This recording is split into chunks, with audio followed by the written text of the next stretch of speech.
Life নিয়ে দুশ্চিন্তা, হতাশগ্রস্ত, depression. আহ, অনেক পেশেন্ট আমাদের কাছে আসে যে 45-50 হয়ে যায়, এখন পর্যন্ত বিয়ে শাদী হয় না। তারা ব্যবসা করতে গেলে ধরা খায়, ব্যবসা করতে চাইলে তাদের ওইরকম গ্রোথ হয় না, ব্যবসা করতে চাইলে বিভিন্ন আহ, সমস্যা ওদের পড়তে হয়, চাকরি করতে চাইলে অফিসের বস, কলিগ এদের সাথে ভালো আন্ডারস্ট্যান্ডিং হয় না। ইভেন সংসারে যে ভাই বোন থাকে, আত্মীয় স্বজন থাকে, এদের সাথেও আন্ডারস্ট্যান্ডিং ভালো থাকে না। সব জায়গায় অশান্তি, কোথায় যাইলে সফলতার মুখ দেখতে পারে না।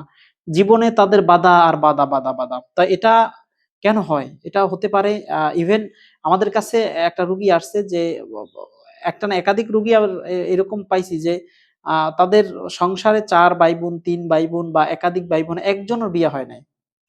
একজনের বিয়ে হয় নাই তাদের।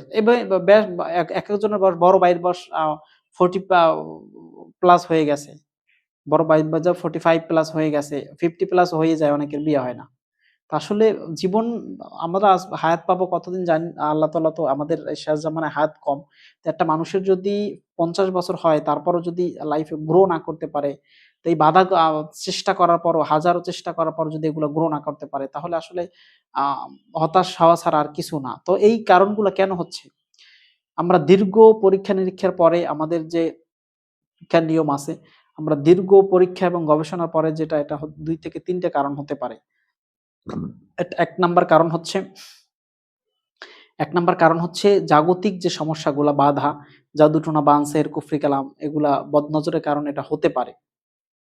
তাহলে ইনশাআল্লাহ ট্রিটমেন্ট নিয়ে গেলে আর নিজে আমল করলে ইনশাআল্লাহ এগুলা অবশ্যই, অবশ্যই 100% রিকভারি হয়ে যাবে। তবে কিছু পেশেন্টের ক্ষেত্রে আমরা দেখি যে আমরা আমাদের পরীক্ষা একটু এক্সক্লুসিভ এবং ভিন্নতা দিয়ে আমরা পরীক্ষা করি। এই পরীক্ষায়ও আমাদের আমরা তার কোনো সমস্যা, কোনো ধরনের সমস্যা পাওয়া যায় না।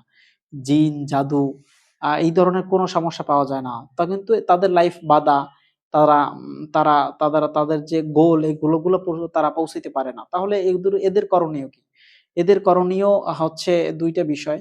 ১ নাম্বার হচ্ছে তারা অবশ্যই রিজিক এবং বিয়া, তাদের ইনকাম, বিয়া, চাকরি, এটা রিজিকের সাথে যেহেতু বড় একটা সংশ্লিষ্টতা বা ওতপ্রোতভাবে জড়িত, তবে এই ক্ষেত্রে বিয়ে তো আল্লাহর কাছে অবশ্যই চেয়ে নিতে হবে। আল্লাহ তাআলা অবশ্যই যদি আ কবুল না করে তাহলে তো এটা সম্ভব না।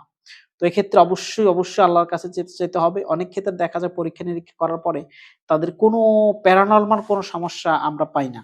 তারপরও বাধা। তো তারপরও যাদের প্যারানরমাল কোনো সমস্যা নাই, তারপরও যাদের লাইফে বাধা, বাধা, বিজনেসে বাধা, পড়াশোনায় বাধা, বিদেশ যাইতে বাধা, বাধা। একজন বিজ্ঞ আলেম এবং রাকির সাথে যদি শরণাপন্ন হয়, যারা বিজ্ঞ অবশ্যই। বিজ্ঞ কিভাবে বুঝবেন? যে ব্যক্তি স্বাভাবিকভাবে ওই ব্যক্তি, এটাই আমি একটা ভিডিও বানাবো। একটা রাকি এবং অভিজ্ঞ কিভাবে বুঝবেন? স্বাভাবিকভাবে ৩,০০০ পেশেন্টকে যে উনি রুকিয়ে করছেন, ট্রিটমেন্ট দিছেন।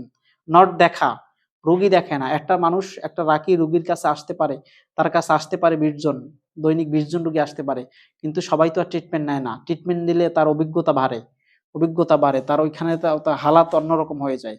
অতএব কোন রাকি যদি, বিজ্ঞ রাকি যদি ৩,০০০ আ পেশেন্টকে দেখে, তদবির করে থাকে, ব্যবস্থা দিয়ে থাকে, ইনশাআল্লাহ এদের কাছ থেকে পরামর্শ নিলে আশা করা যায় এদের পরামর্শগুলা বৃথা যাবে না ইনশাআল্লাহ। তো যেটা বলতে চাইছিলাম, যাদের রিজিকে বাধা, যারা সমস্যা, এদের ক্ষেত্রে করণীয় কি? এদের ক্ষেত্রে একটা করণীয়, যাদের কাছে অবশ্যই একজন বিজ্ঞ রাকির কাছে যেয়ে পরীক্ষা করিয়ে নিতে হবে। স্বাভাবিকভাবে যে আমাদের যে রাকিগুলা, আমাদের যে বর্তমানে পরীক্ষার সিস্টেমটা, বর্তমান সমাজের ব্যবস্থা, এটা কিন্তু আসলে অতটা যৌক্তিক না, ভিত্তিহীনভাবে পরীক্ষা করে তারা। তারা ওই রেজাল্টটা 100% সঠিক হয় না। 100% সঠিক হয় না।